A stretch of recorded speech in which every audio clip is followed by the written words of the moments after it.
Hello, and welcome to the Business Skills for Creative Entrepreneurship course.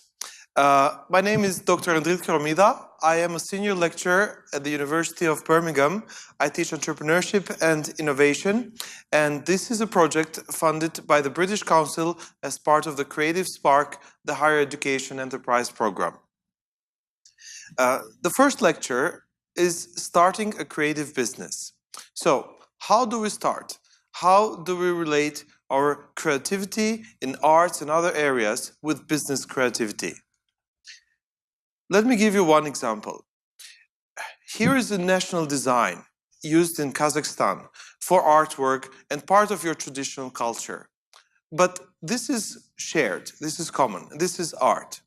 This, on the other hand, is how someone takes this piece of art or creativity and converts it into a product that can be used for commercial purposes, that tourists can buy, or just for ornament back home. And that is the difference between creativity for art and creativity for business.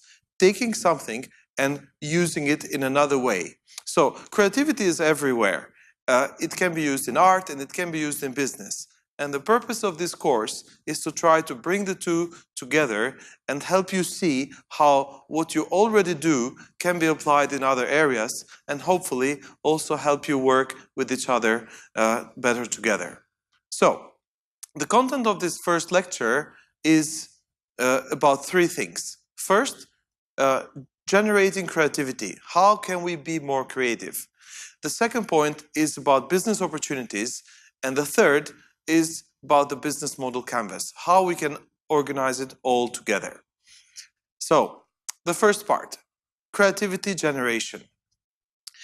Just to put things in perspective, creative industries play a major role in most countries, and this role is increasing. Just looking at some data from the UK, there's an 8.9% increase in these industries. Of course, the majority of them is from IT and design services. But also other areas like architecture and other fields play a very important role. But the most important thing is the growth. And the same thing is important also for entrepreneurship. Creative industries are there to grow, to stay, and fortunately are part of our human nature and they cannot be replaced by machines. So, what is creativity and how is that different from a business opportunity? Sometimes, or we might think that, business is not creative. But the truth is that it is. Any ordinary idea, if it's executed exceptionally well, can become a business success. So some creativity is needed. If you're doing something that everyone else is doing without any creativity, then there is no reason for that business to exist. Just like creating something that is part of art, design, or other areas that you already do. So, let me give you one example. We know cars. Cars are a common product. But it takes a genius mind like Pagani who can take a car and turn it into a piece of art. He designs his cars by hand. He has his team that puts all the parts together and build those cars. So this is creativity translated into a success story, into a business success story. And there is no reason why in every area our artistic creativity cannot be turned into a successful business. What creativity is not, or what business creativity is not? It's not about logic. So we need to go a bit outside the box, think a bit outside the box. And it's not about the right brain or the left brain, and it's not about being crazy either. So being creative, either as a creative person or as a business person, it doesn't mean that you have to be crazy. It requires some degree of being organized, putting things in place. That's why at the end of this lecture, we talk about the business model canvas.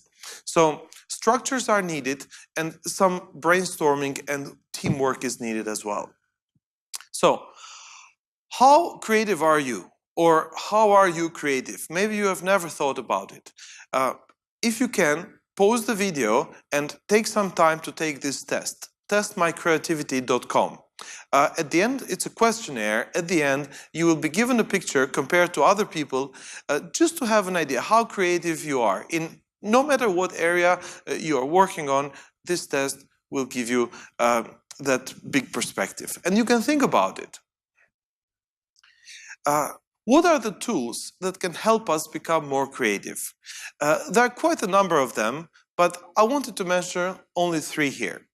One is what is called spider diagrams. Spider diagrams is we start with the main idea in mind, and we think what matters. For example, if you are designing a website, what matters? It needs to load fast. So speed loading, one criteria, part of one angle of the spider diagram. It needs to be easy to use. So ease of use is the other one. It needs to be beautiful is another one. So 3 dimensions, but we can add more. And we can look at each dimension, how they interact with each other. Usually, if a website needs to load fast, it cannot be that beautiful, because beautiful might need interactive applications and other things that make it harder to load. So sometimes there is a bit of conflict between these dimensions. A spider diagram helps us put things in perspective. A cognitive map is very similar. We start with a central idea, and then we look at what else it matters, and then we build on that. For example, building on the website example. It needs to load fast, but how can it load fast? Maybe we need smaller pictures. Maybe we need less information.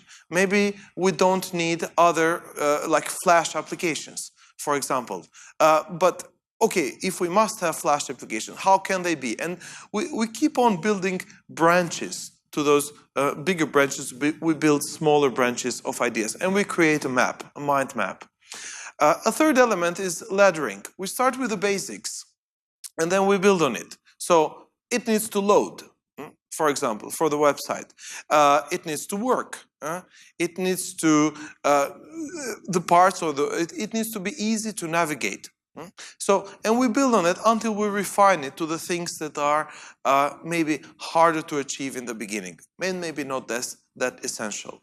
So, all these tools help us take one basic idea and unfold it and expand it and build on it. What are the methods? So how can we apply it? Because those are the tools, but there are also a couple of methods.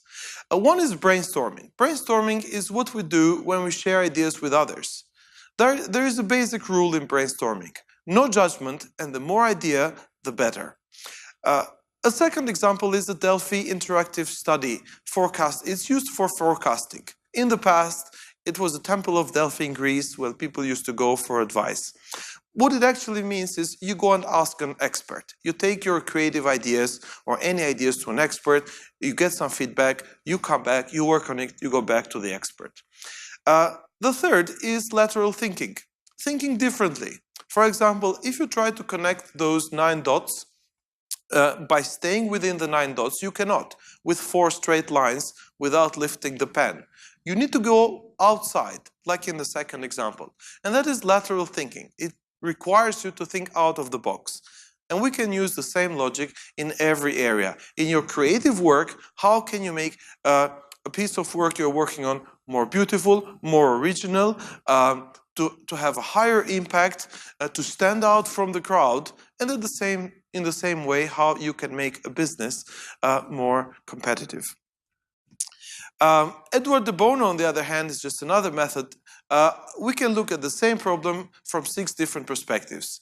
Facts, emotions, negative perspective, positive perspective, creative perspective, or reflective, bringing all together. So all these are tools. The purpose of me explaining them is I want you to think how all these tools that are used in business can be applied in creative, in helping you to be more creative. But as you become more creative in what you do, you can apply that in business as well. So business and creativity is related.